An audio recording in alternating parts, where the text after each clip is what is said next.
Bonjour à toutes et à tous et bienvenue sur Psy Boulot, le podcast qui éclaire les coulisses du boulot. Je suis Marie-Claire Valentini, dirigeante et DRH. Je partage avec vous et mes invités mes interrogations et réflexions sur le monde professionnel. C'est après avoir étudié la psycho que j'ai eu envie de créer Psy Boulot, un podcast qui décrypte les comportements humains et les dynamiques en entreprise. Ici, pas de pensée magique, pas de recette unique.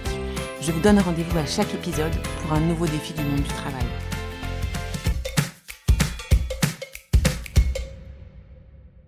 Bonjour à tous. Aujourd'hui, je vous partage ma conversation avec Marie-Sophie Zambeau, experte en recrutement et avec qui nous allons plonger dans l'univers passionnant des biais cognitifs, puisqu'elle vient d'y consacrer un livre récemment paru aux éditions Duno, Recrutement sous influence, libérez-vous des biais cognitifs.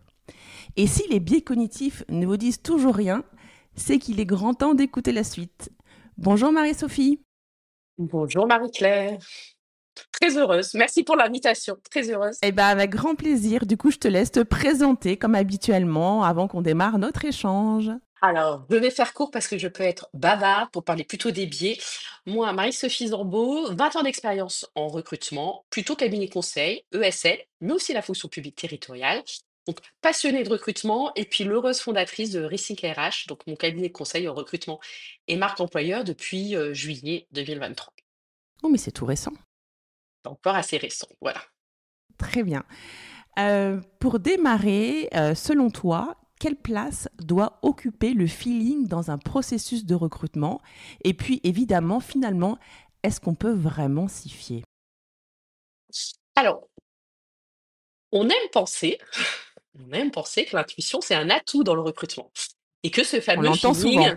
on l'entend souvent en tout cas, et que ce fameux feeling, ça nous permet en fait de déceler les bons candidats en un clin d'œil. Et d'ailleurs, les chiffres vont dans ce sens puisqu'il y a 77 des DRH, 64 des managers, 63 des recruteurs qui déclaraient dans un baromètre, WeSuggest en 2023, donc c'est récent, qu'ils faisaient confiance à leur intuition pour prendre une décision d'embauche. Enfin, le problème avec l'intuition, c'est qu'elle nous donne une impression de maîtrise, alors qu'en réalité, bah, elle nous trompe régulièrement. Donc se fier à son instinct, pour moi, c'est pas l'idée du siècle. Et c'est laisser la porte ouverte aux biais cognitifs, on va en parler, qui viennent justement perturber nos décisions et évaluations, et ça, sans qu'on s'en rende compte. Et donc pourquoi c'est un vrai sujet et pourquoi j'ai aussi écrit ce livre? Parce que les biais, ils portent atteinte à la qualité, à l'objectivité et à la performance de toutes nos décisions de recrutement. Et quand on les laisse, s'exprimer librement, on prend des décisions qui sont sous-optimales, pour manier l'euphémisme, j'aime bien manier l'euphémisme, et au final, on risque de pas embaucher le bon candidat. On peut passer à côté du meilleur profil, celui qui a pas forcément excellé pendant le processus de recrutement, qui a pas su marquer les points et pour des raisons superficielles et qui est passé sous les radars. On va embaucher le mauvais candidat qui correspond pas pleinement aux attentes du poste. Il va y avoir une augmentation du turnover in fine, puisqu'on si on recrute pas les bonnes personnes aux bons endroits, le turnover, il va grimper. La créativité de l'équipe va diminuer si on n'a pas, voilà, les bonnes ressources aux bons endroits, et la diversité. La performance des équipes va en prendre, plein la tête et on va surtout, et ça c'est un argument qui fonctionne pour les organisations, il va y avoir un risque accru de litige pour discrimination en raison des biais cognitifs inconscients, puisqu'il y a un lien bien évidemment entre les biais cognitifs qui biaisent les évaluations et la discrimination. Donc l'instinct, c'est un C'est point de non? départ, mais en fait, on va dire, essayons de le challenger, hein, Oui, challengeons, au maximum. Ça, voilà, ce mais serait plutôt ça mon conseil. pourquoi quand même on a toujours l'impression qu'on a du feeling? Ouais, parce qu'on aime bien avoir l'impression que nous, bah, on a du flair, qu'on a un pouvoir de sentir un bon candidat. Et en fait, ça repose sur un mécanisme qui est bien connu, puisqu'on se fait leurrer et tromper par notre cerveau. Notre cerveau, il est programmé pour aller vite et pour minimiser l'effort cognitif. Donc voilà, on a tous été programmés de cette manière-là. Ce qui fait que quand on rencontre un candidat, notre esprit, il passe pas en mode analyse objectif, il cherche plutôt en fait à raccrocher ce qu'on perçoit à des expériences passées, des stéréotypes, des schémas mentaux déjà existants. Et donc, pour que ça soit peut-être plus clair pour ceux qui nous écoutent, sans s'en rendre compte, on va assimiler un candidat à quelqu'un qu'on connaît, qu'on apprécie. Il me rappelle tel collègue génial que j'ai eu dans le passé, donc il doit être bon.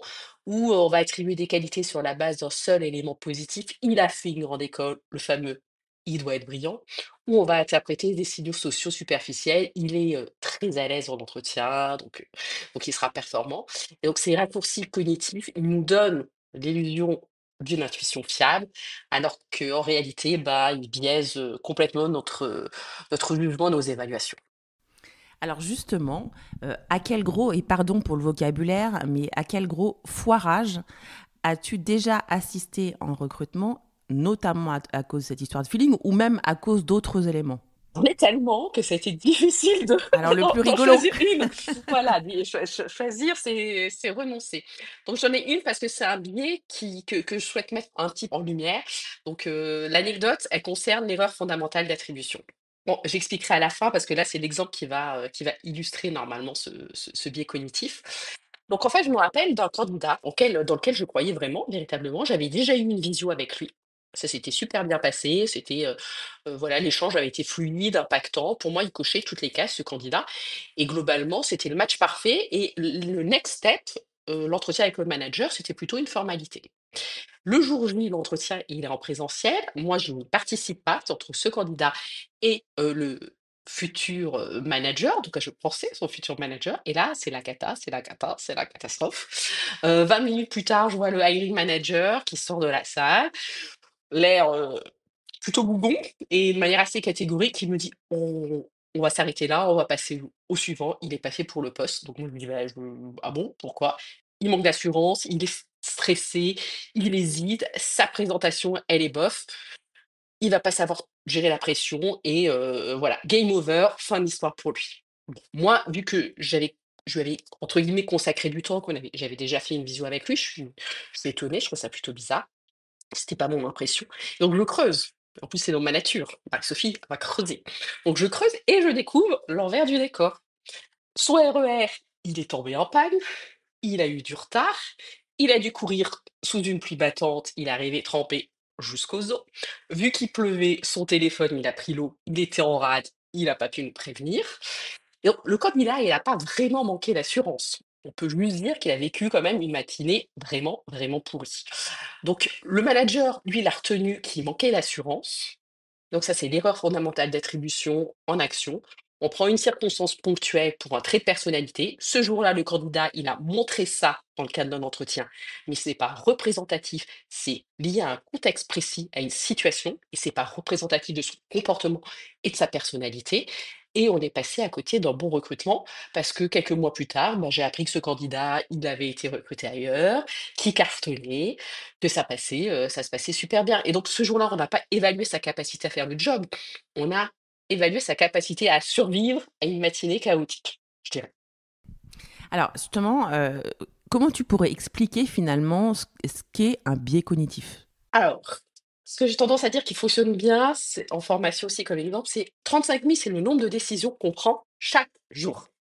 C'est ce que doit gérer notre cerveau en permanence. Donc c'est vertigineux, c'est un défi quotidien et donc on se doute bien que notre cerveau, même si on est assez brillant et que c'est une superbe machine, bah, il n'est pas capable de tout analyser en profondeur et de faire, voilà, une analyse profonde sur ces 35 000 décisions. Donc qu'est-ce qu'il va chercher à faire?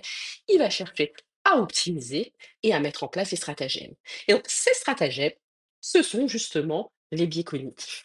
Et donc, plus simplement, pour pas perdre, le public et l'audience, notre cerveau, il va inconsciemment prendre des libertés dans le traitement de toutes les informations, qu'il a en permanence et donc il va effectuer des raccourcis. Soit il va accorder une importance démesurée à certaines, informations, soit il va occulter complètement d'autres informations.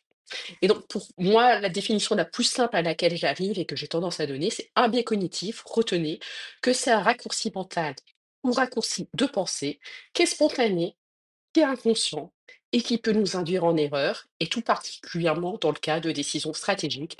Et bah, le recrutement, c'est éminemment des décisions stratégiques.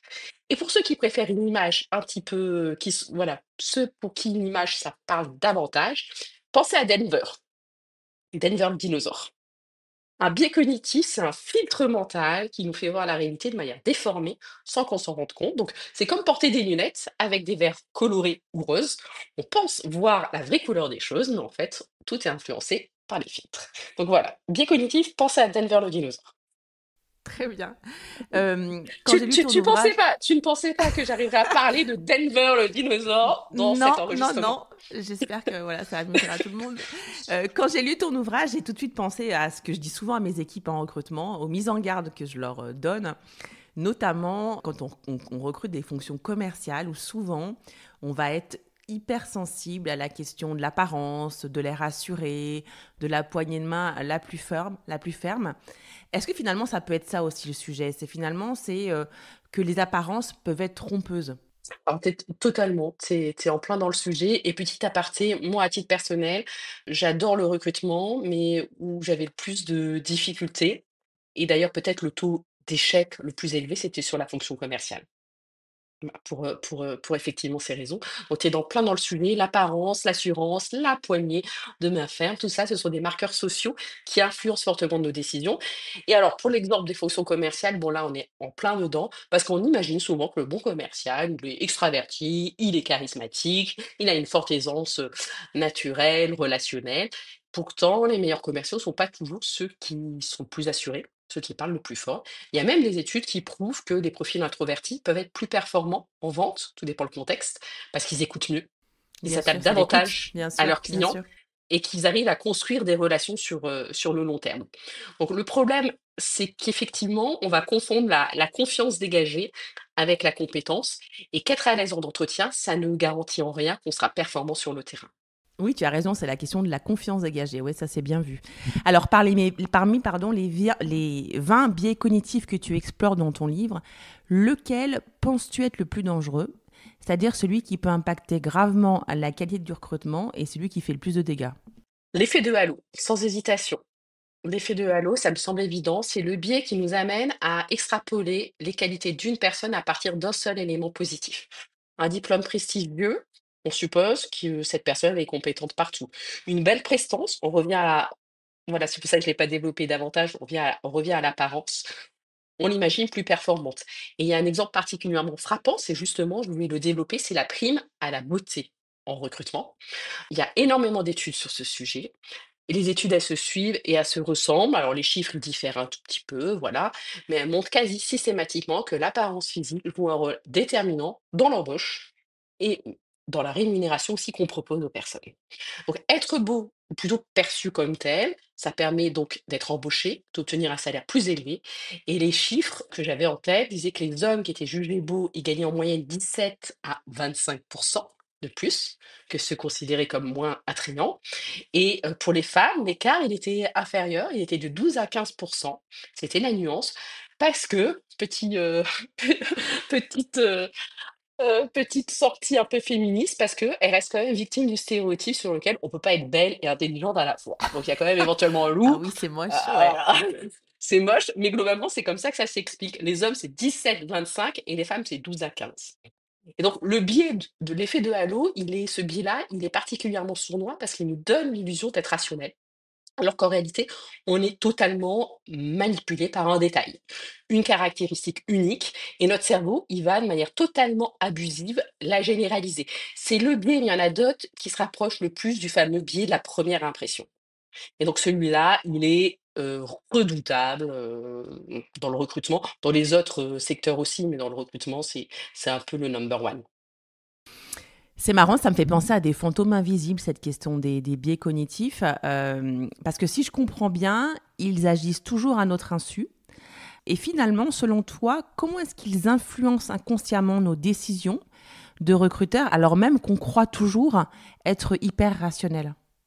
Alors, j'aime beaucoup cette image. J'imagine là les fantômes, les Ghostbusters, des fantômes invisibles qui viennent hanter comme Bah ouais. ça nos Hmm. décisions. On les voit pas.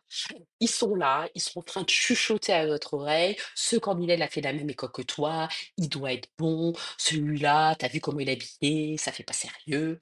Et donc, ce qui est fascinant, c'est que même quand on croit qu'on est ultra rationnel, eh ben, ces biais, ils continuent de nous influencer parce qu'ils sont automatiques, parce qu'ils sont ancrés dans notre manière de traiter l'information et que notre cerveau, voilà, il prend des raccourcis en permanence et qui déteste l'incertitude. Résultat, bah, nos décisions d'embauche, elles sont pas exclusivement basées sur des compétences ou des faits, loin de là. Or, bah, normalement, on est censé, quand on recrute, bah, recruter uniquement sur la base de critères et de compétences en lien direct avec la capacité à exercer avec succès un poste. Donc, c'est un petit peu gênant. Et ces fantômes, ils sont pas juste invisibles, ils nous manipulent à notre insu. Et c'est pourquoi, bah, il faut mettre en place des garde-fous parce que sinon on va recruter sans s'en rendre compte de manière non objective, non équitable et pas de la manière la plus performante possible. Et j'aime bien l'image. Je te piquerai l'image du fantôme. Comme ça sera très animé mes formations. Je parlais de fantôme et de Denver. C'est comme que tu le dis, c'est comme c'est presque des réflexes, des automatismes, parce qu'on des fois on croit vraiment que non, il faut qu'on écoute notre feeling ou que on ressent une émotion et vraiment c'est ce qui peut guider notre conduite. Du coup, quelles peuvent être les premières étapes pour un recruteur afin de repérer et de prendre conscience de ces biais? Parce que comme on a l'impression que c'est le cas, que ce qu'on vit, c'est la vérité, comment on fait pour en avoir conscience? Surtout quand ils sont inconscients. C'est hyper compliqué. Bah, c'est toute la difficulté. Voilà, merci, c'était tout, c'était ma réponse. Le premier, ça va être de se former. De toute manière, peu importe le sujet, moi, ma Ouais, on première va y réponse, ça revenir. sera se former encore et toujours pour comprendre que nous ne sommes pas des machines rationnelles. Donc, la première étape, c'est d'accepter que notre cerveau, il adore les raccourcis et qu'on est biaisé, qu'il est programmé pour aller vite, pour économiser de l'énergie et que ça entraîne des jugements ou des évaluations automatiques et biaisées. Se croire objectif, c'est justement le premier biais. Et donc, plus on apprend sur le fonctionnement des biais cognitifs, plus on est formé et sensibilisé sur le sujet, plus on réalise à quel point ils influencent nos décisions et même les plus anodines. Le deuxième point, ça va être se confronter aux faits avec des tests ou des exercices concrets. Donc, un des plus connus de tests, ça va être le test IAT, Implicit Association Test d'Harvard, sorry for my accent, qui est accessible à tout le monde. Il suffit de taper en ligne et tout le monde peut le trouver. Ça permet d'identifier certains de nos biais implicites et de se rendre compte. Moi, je l'avais fait et je m'étais, bon, pas de grande surprise, hein, je suis biaisée. Et je m'étais rendu compte que j'avais tendance à faire un lien entre les hommes et les compétences plus scientifiques et les femmes et les compétences, par exemple, plus littéraires. Voilà. Et donc ça, c'était un des premiers, c'est le test d'Harvard qui est le plus connu, l'IAT. Après, moi aussi, voilà, une petite chose que j'ai tendance à faire de manière assez automatique en formation, pour planter le décor et pour sensibiliser, c'est que je distribue une offre d'emploi et pas une offre d'emploi un peu compliquée, sibylline et cetera. Je distribue l'offre d'emploi récurrente sur laquelle l'organisation, elle a tendance à recruter, le plus en de volume, sur l'année. Donc, une offre d'emploi, je leur donne aussi 10 CV de candidats aux profils variés et je fais exprès de varier entre l'âge, la formation, l'expérience, le lieu d'habitation, et cetera. Je prends différents paramètres, la photo ou non sur le CV, je prends différents paramètres et je joue avec ça et je demande aux personnes qui sont dans la formation simplement de classer du plus au moins pertinent les CV en fonction de l'offre. Donc l'offre, on ne les prend pas par surprise, c'est une offre de l'organisation. Ils ont tous exactement la même offre sous les yeux et les 10 mêmes CV. Résultat, eh ben, les classements ils diffèrent fortement d'une personne à l'autre, tellement que dans plus de 85% des cas, le premier pour une personne et le dernier pour une autre personne. Et cet exercice, il est redoutable parce qu'on se rend compte, si on n'avait pas encore eu cette prise de conscience, que le recrutement, c'est pas aussi rationnel, c'est pas aussi objectif que ce qu'on pense, et qu'on a donc les fameux filtres mentaux Denver qui influencent inconsciemment nos choix. Et le Alors, dernier, pardon, vas-y. Non, non, je t'en voilà, prie. qui est d'ailleurs lié, mais ça peut être plus difficile à faire, c'est sinon soi-même de prendre du recul sur son propre historique de recrutement, d'essayer d'analyser ses propres décisions passées et de se dire, bah, quel type de profil j'ai recruté ces dernières années? Est-ce qu'ils se ressemblent sur certains critères, la même école, la même tranche d'âge, les mêmes expériences? Est-ce qu'il y a certains profils qui sont systématiquement écartés? Et donc là, s'il y a une tendance nette qui se dessine, bah, c'est peut-être un biais cognitif qui s'exprime. Mais la bonne nouvelle, c'est qu'une fois qu'on en a pris conscience, on peut commencer à agir dessus. Oui, parce que dans ton livre, justement, tu dis qu'il est impossible de les éliminer parce que de toute façon, on croit toujours être objectif, mais qu'on peut les minimiser. Tu évoques d'ailleurs, avec honnêteté, que le fait que la formation sur ces sujets-là, elle peut être assez limitée et qu'elle peut même, s'agissant des stéréotypes, les renforcer. Est-ce que tu peux nous en dire un peu plus sur ce que tu préconises aux acteurs du recrutement, puisque évidemment, il y a les entretiens structurés, mais tu invites aussi à ce qu'on puisse réfléchir à l'architecture de la prise de décision en recrutement. Je te laisse voilà, peut-être présenter tout ce que tu abordes, parce que dans le livre, il y a vraiment beaucoup de choses, beaucoup de tips proposés pour faire face. Un premier sujet que je voulais dire, c'est que, bah, la formation, ça suffit pas. Alors, j'ai l'impression de parler un petit peu à l'encontre de ce que je fais, mais non, je vais Non, c'est m'expliquer. honnête. Et bon, c'est honnête, mais voilà, sensibiliser au biais cognitif, c'est une première étape. Donc je vais pas dire que c'est pas bien, c'est une première étape utile, c'est une première brique, mais elle est insuffisante en soi. Et malheureusement, il y a beaucoup d'organisations qui vont s'arrêter à cette phase de prise de conscience en pensant qu'il suffit d'être informé de l'existence des biais pour en limiter l'impact. Bien évidemment, c'est une erreur. Parce que prendre conscience d'un problème, ça ne signifie pas qu'on est automatiquement en mesure et capable de le corriger. Sinon, ça serait quand même assez simple. Et puis alors, les biais cognitifs, comme on l'a évoqué tout à l'heure, vu qu'ils sont inconscients, qu'ils sont spontanés, qu'ils sont omniprésents, mais surtout qu'ils sont inconscients, bah, c'est très difficile de pouvoir, par le simple fait de formation, de pouvoir bah, les atténuer et les éradiquer. Donc, il va plutôt falloir mettre en œuvre des stratégies systémiques. Et donc, effectivement, il y a monsieur, Benjamin Pastorelli, qui est un docteur en psychologie et qui avait écrit un papier où il remettait en question l'efficacité des formations en 10 biais. Il disait qu'en mettant en lumière les stéréotypes, on pouvait paradoxalement les rendre encore plus accessibles et donc les renforcer. Il disait aussi qu'en insistant sur le caractère inconscient des biais, il y avait certaines formations qui risquaient de déresponsabiliser les individus et les entreprises qui disent: «Bah, voilà, de toute manière, c'est inconscient, je suis pas au courant et puis, c'est ultra répandu donc voilà, je suis comme les autres». Voilà, et que en plus, on adoptait un angle qui était purement individuel et que les formations passaient à côté du vrai problème et c'était la dimension systémique de la discrimination. Alors moi, je nuance, bien évidemment, en disant que c'est pas la formation sur les biais en tant que telle qui est inefficace, mais les formations qui vont se limiter à juste, voilà, les biais cognitifs existent, je vous les décris et puis on s'arrête là. Là, effectivement, c'est sympa, c'est un bon début, mais ça sera pas du tout efficace. C'est très très superficiel. C'est le point de départ, savoir qu'ils existent, et pour en limiter l'impact, il faut aller plus loin et donc il faut passer, comme toujours, de la sensibilisation à l'action. Et là, il faut mettre en place, des méthodes techniques et garde-fous pour s'en prémunir. Donc tu as commencé à évoquer, voilà, certaines possibilités. Donc elles sont assez nombreuses et je ne vais pas tout dire parce que j'invite les gens à acheter mon livre, Bah évidemment. mais évidemment. Ou tu Non, dis non, juste une phrase, comme ça ils sont obligés d'aller acheter le livre pour avoir la suite.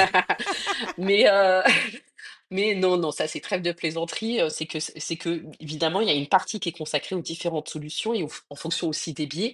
Mais ce qui fonctionne pour tous les biais, que ça soit d'ailleurs dans le recrutement ou pour le management ou pour les prises de décisions, le premier c'est la structuration. Plus je structure mon processus et plus je vais faire diminuer l'impact des biais. Donc l'entretien structuré, moi je suis une fervente partisane c'est génial, ça permet d'objectiver l'évaluation, et donc je ne peux que recommander, et la science d'ailleurs dit que c'est la méthode qui est la plus valide et la plus prédictive de la future réussite d'un candidat devenu collaborateur dans un poste. Bon, l'entretien structuré avec une grille d'évaluation définie à l'avance. 1. Le 2, le recours au Alors attends collectif. juste une seconde. Est-ce que c'est la même chose, l'entretien structuré, de ce qu'on entend, de ce qu'on appelle l'entretien avec la méthode STAR? Ça se rapproche, c'est pas totalement ça, mais ça se rapproche, on est dans l'idée. L'entretien structuré, c'est que en amont de l'entretien, j'ai défini de manière très stricte les critères que je voulais évaluer en entretien. J'ai mes critères, j'ai les questions que je vais poser pour évaluer ces critères. Elles sont déjà écrites, elles sont comportementales ou situationnelles, et j'ai une grille d'évaluation où je suis déjà projetée sur les réponses que les candidats allaient apporter, en disant ça, c'est la réponse géniale, là, ça passe, et là, ça ne va pas. Donc, en Ah, amont de tout échange avec le candidat, pour pas que ça soit impacté par rapport à la performance du candidat, sa personnalité ou d'autres choses, en amont, j'ai mes critères et j'ai mon guide de questions et j'ai ma grille d'évaluation. Ce qui fait qu'après, je tends forcément vers davantage d'objectivité, puisque j'ai ok. décidé de tout ça en amont. Et donc, je pose les mêmes questions à tous les candidats, qui est forcément après beaucoup plus simple pour les évaluer de manière objective que l'entretien non structuré qui est la norme en France, qui est je rencontre quelqu'un, c'est plutôt sympa, je tchatche et je parle avec lui, mais à la fin je me dis ah je vais pas poser de questions là-dessus, ah je vais pas poser de questions là-dessus, difficile après de comparer. Ça peut être quoi un exemple de question, peu importe le sujet, d'un entretien structuré? Bah, si on veut tester, la gestion du stress, on peut demander à la personne de nous donner un exemple, concret de la dernière fois qu'elle a dû gérer, une situation de stress où elle était sur un projet avec une deadline ultra serrée. Qu'est-ce qu'elle a mis en œuvre? Comment s'y est pris? Qu'est-ce qu'elle a mis en œuvre pour, tenir, le délai?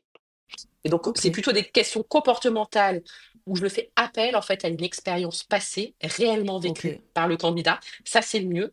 Et s'il me dit, bah, je ne l'ai pas vécu ce cas précis, donc je ne peux pas vous dire, là, on bifurque sur une question situationnelle en disant, imaginez que. Mais c'est mieux de faire ok, appel à une vraie expérience, c'est plus valide, donc comportementale que situationnelle. ok, super. Dac. Donc, Plutôt que du première déclaratif, possibilité. voilà, plutôt que Oui. du déclaratif, vous gérez bien le stress. Racontez-moi, voilà, dans le cadre de vos fonctions, si vous êtes chef de projet, un dernier projet, c'était l'enfer, la deadline approchait, vous avez différents problèmes, comment vous avez géré, qu'est-ce que vous avez mis en place et en œuvre. Donc ça, Et c'est là, le premier.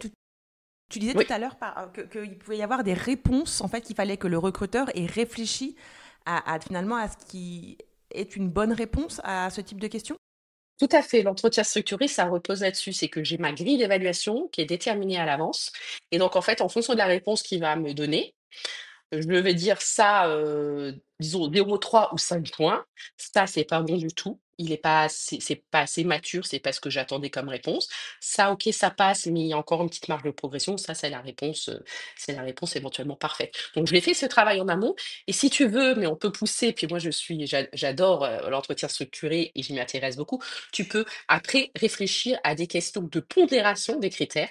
Si j'ai 5 ou 7 critères pour un poste en disant: «Bah, celui-là, je donne une pondération beaucoup plus forte que ce critère-là qui est en bas» et tu peux même dire: «La personne, elle a éventuellement le candidat la meilleure note pour tous les critères, sauf pour un, mais ce critère-là, tu avais mis un seuil» en disant: «Si la personne, elle a pas au moins cette note-là, là, c'est totalement éliminatoire. Elle a beau avoir la meilleure note sur le reste, là, c'est éliminatoire». Donc tu as des questions de pondération de critères et éventuellement de seuil et tu peux t'amuser avec ça.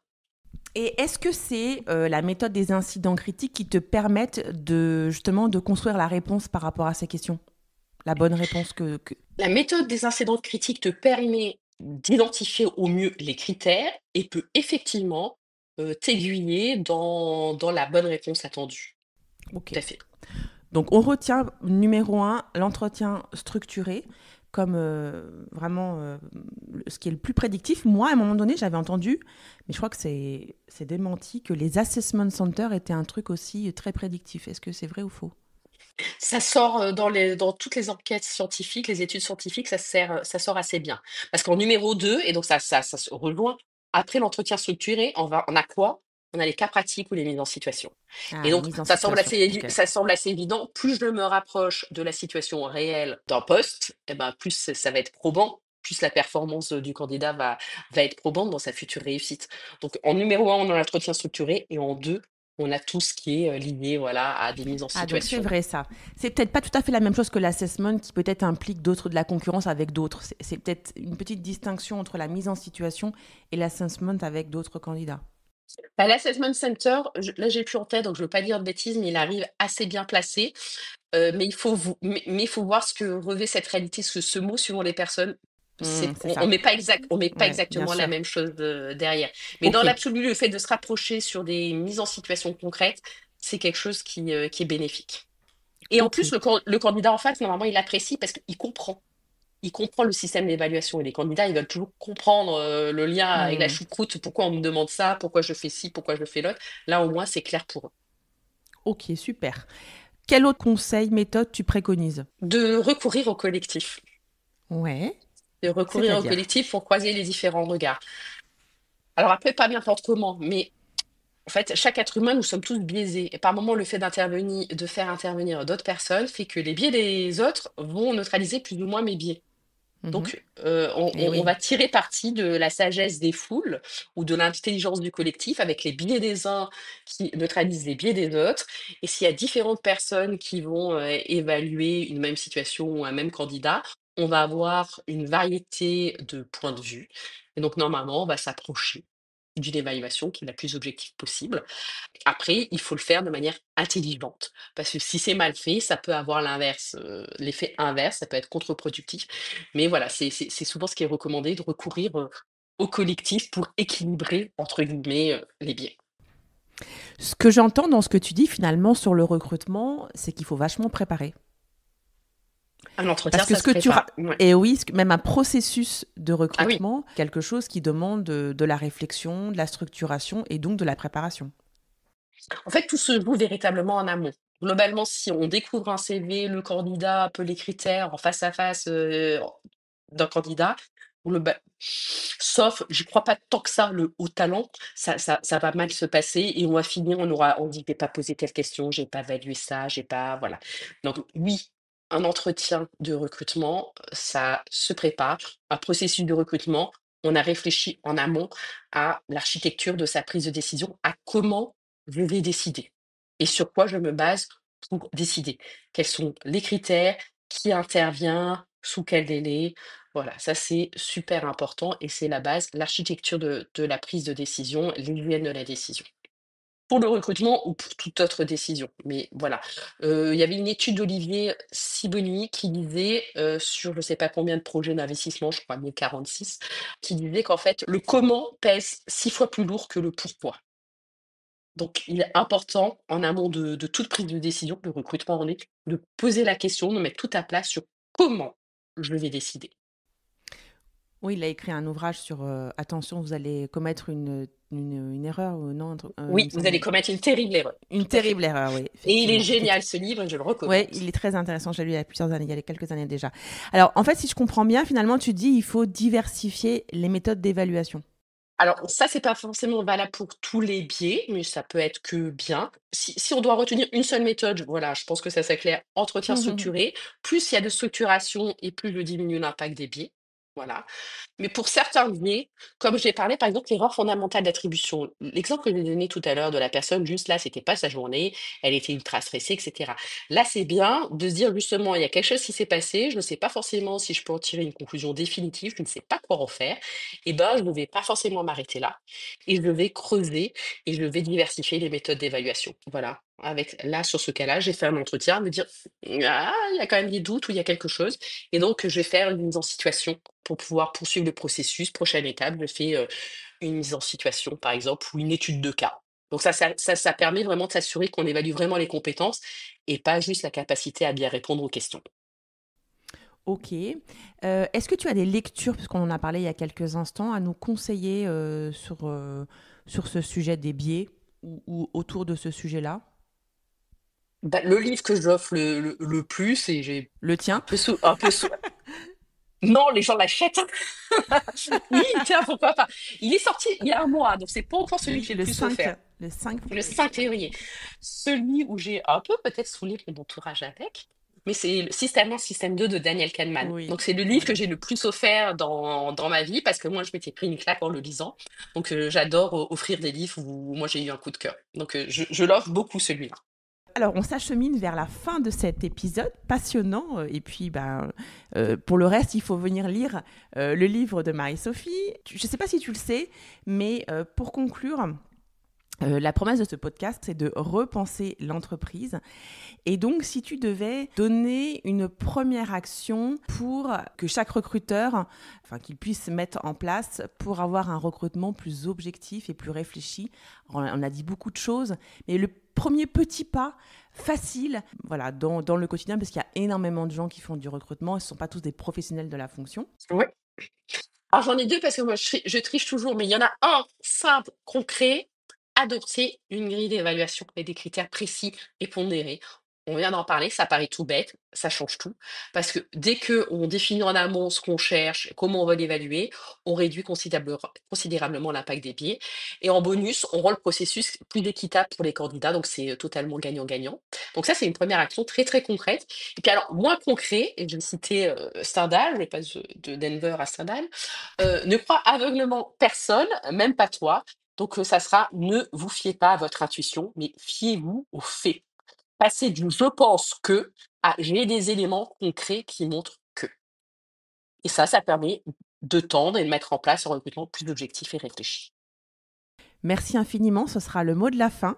Et puis pour le reste, je vous donnerai toutes les références de l'ouvrage en commentaire de l'épisode. Donc un grand merci à toi pour ce livre d'utilité publique. Un grand merci Marie-Claire, ça a été un plaisir. Moi, dès que je peux parler recrutement, biais, je réponds toujours présente. Donc un grand merci, un plaisir. Merci à toi, merci. C'est la fin de cet épisode. Merci de nous avoir écoutés. Si vous souhaitez nous soutenir, pensez à vous abonner et à nous mettre 5 étoiles. Avant de vous quitter, je vous donne rendez-vous sur ma page LinkedIn ou sur le compte Instagram de Psyboulot si vous souhaitez échanger, me suggérer des invités et même venir témoigner à mon micro. À très vite sur Psyboulot.